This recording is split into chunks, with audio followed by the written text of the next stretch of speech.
अभिप्रेरणा। अभिप्रेरणा का शाब्दिक अर्थ होता है किसी कार्य को करने की इच्छा शक्ति का होना। अभिप्रेरणा वह आंतरिक शक्ति है जो उनके उद्दीपन का परिणाम होती है, जिसके माध्यम से बालक निश्चित व्यवहार की दिशा में सक्रिय तथा नियंत्रित होता है।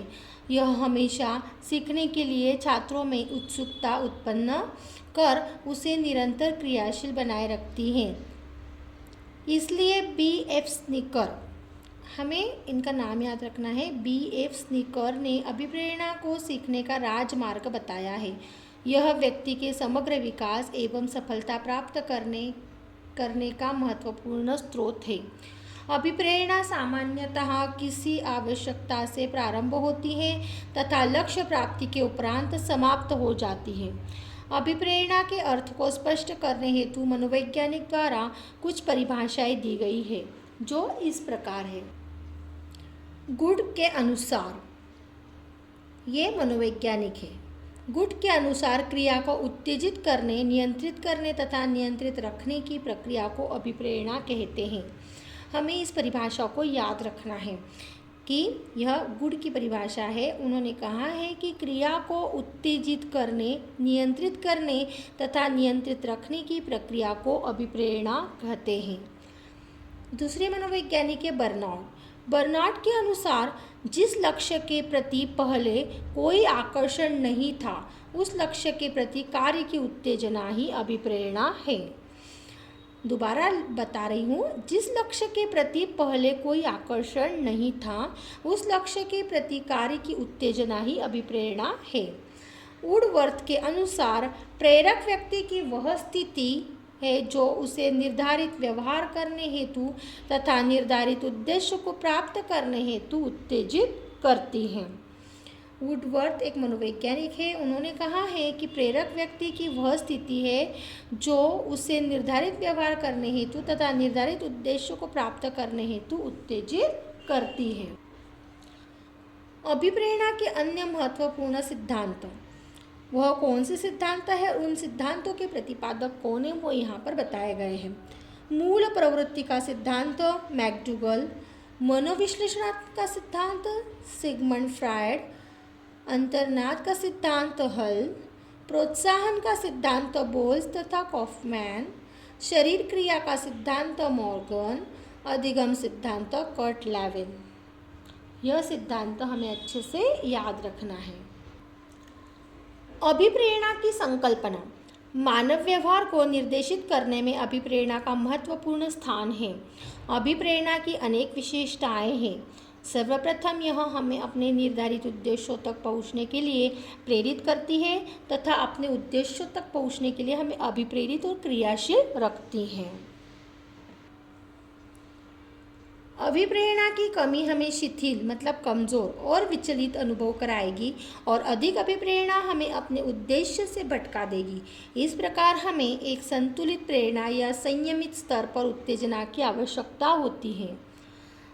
दूसरी ओर हम कुछ बाह्य उद्दीपनों जैसे रुपए, अच्छे अंक, भोजन आदि को प्राप्त करने वाली उत्तेजनाएं मानकर एक विशिष्ट प्रकार का व्यवहार करने के लिए प्रेरित होते हैं, क्योंकि ये उत्तेजनाएं व्यक्ति को उद्देश्य पूर्ण करने को प्रेरित करती हैं। अभिप्रेरणा व्यक्ति के विचारों और आकांक्षाओं का परिणाम है।